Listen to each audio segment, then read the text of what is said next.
Is this a fracture, hairline crack और अ ligament injury? जब भी आप अपने ऑर्थोपेडिक सर्जन के पास जाएंगे, वो एक एक्सरे करके देखेंगे और एक्सरे में अगर हमें फ्रैक्चर दिख रहा होता है तो वो एक फ्रैक्चर होता है। It is a clear fracture, there is nothing like hairline fracture. Fracture दो तरह के होते हैं, या तो वो डिस्प्लेस्ड होता है, वो अनडिस्प्लेस्ड होता है। अनडिस्प्लेस्ड फ्रैक्चर को ही लेमैन टर्म में हम कह देते हैं हेयरलाइन फ्रैक्चर, जिसमें हम हल्की सी एक लाइन दिख रही होती है लेकिन वो हड्डी अपनी जगह से हिलती नहीं है, तो उसको हम हेयरलाइन फ्रैक्चर कहते हैं। लिगामेंट इंजरी को देखने के लिए एक तो क्लिनिकल एग्जामिनेशन होता है। जब भी वो डॉक्टर आपको देखते हैं तो उनको समझ आ जाता है कि लिगामेंट इंजरी हुई है।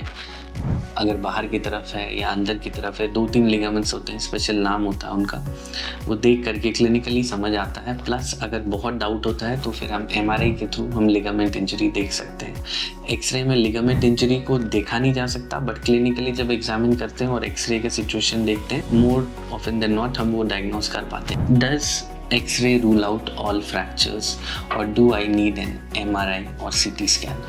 90% ऑफ द सिनेरियो में एक्सरे से हम फ्रैक्चर को क्लियरली विजुअलाइज कर सकते हैं, बट कुछ स्पेशल केसेस होते हैं जिसमें हमें एमआरआई या सीटी स्कैन कराने की आवश्यकता पड़ सकती है। जैसे कभी कभी हाथ की छोटी हड्डी स्केफॉइड का फ्रैक्चर होता है जो कि नॉर्मल एक्सरे से मिस हो जाता है, वो 2-3 हफ्ते बाद दिखता है। ऐसे सिनेरियो में हमें सीटी स्कैन करने की भी ज़रूरत पड़ सकती है। कुछ ऐसे फ्रैक्चर्स होते हैं जो ज़्यादा डिस्प्लेस्ड नहीं होते हैं, अनडिस्प्लेस्ड होते हैं, और लेकिन आपके क्लिनिकल एग्जामिनेशन और सस्पिशन के बेसिस पे आप उनको एमआरआई या सीटी लिख सकते हो, तो हमें बेटर जजमेंट हो सकती है, क्योंकि जो चीज़ें नॉर्मल एक्सरे में नहीं दिखती हैं और कभी कभी वो एमआरआई और सीटी में बहुत क्लियरली विजिबल होती है। Why is my ankle twisting repeatedly?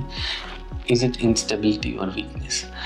कई सिनेरियो में हम देखते हैं पेशेंट की एक बार एंकल इंजरी होती है, फिर कुछ महीने बाद उनकी दोबारा इंजरी हो जाती है। बार बार वो ट्विस्टिंग इंजरी हो रही थी, कभी 2 बार 3 बार।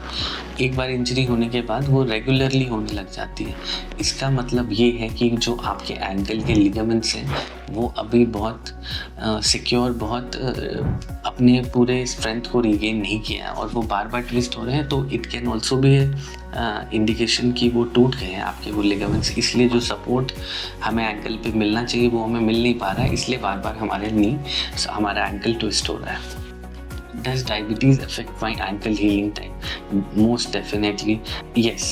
Diabetes does affect your ankle healing time, but generally जब ओपन वुंड्स होता है तो वो दिखता है हमें। अंदर से हीलिंग में ऑब्वियसली जब डायबिटीज़ होता है तो पेशेंट की एक एज ऑलरेडी वो अचीव कर चुके हैं, वो अडल्ट एज में रहते हैं, तो उस स्टेज में हीलिंग भी स्लो हो जाती है कंपेयर टू यंग एडल्ट या फिर एक छोटे बच्चे के कंपैरिजन में। तो इसीलिए डायबिटीज़ के दौरान हमारी हीलिंग डेफिनेटली थोड़ी स्लोअर रहती है। Am I at a risk of chronic ankle problems because of diabetes? Yes, diabetes में बहुत सारे chronic ankle problems होते हैं। कभी कभी ankle synovitis हो जाता है, ankle arthritis हो जाता है, और ankle के ligament में इंजरी होती है, वो हील नहीं होती हैं। प्लस कोमॉर्बिडिटीज़ साथ में इतनी रहती हैं तो प्रॉपर हीलिंग नहीं होने की वजह से ankle में रेगुलर पेन रहता है। और please consult your doctor in case of ankle pain in diabetes, and maybe you can get a real good cure. What precautions should I take to prevent future falls? Definitely चलते वक्त थोड़ा ध्यान रखना पड़ेगा। अगर किसी के एंकल में पहले भी चोट लग चुकी है तो इसका मतलब ये है कि मे बी आपके लिगामेंट्स थोड़े वीक हैं, तो in that case ankle binder हम लगा सकते हैं या क्रीप बैंडेज बांध के, तो वो हमारे एंकल को एक सपोर्ट देता है, तो वो रिपीटेड फॉल्स नहीं होता है। स्पोर्ट इंजरी के दौरान जब एंकल पेन होता है तो हम उसमें भी एंकल बाइंडर लगा के खेल सकते हैं ताकि वो बार बार ट्विस्टिंग इंजरी ना हो और हमारे लिगामेंट्स को थोड़ी स्ट्रेंथ मिले।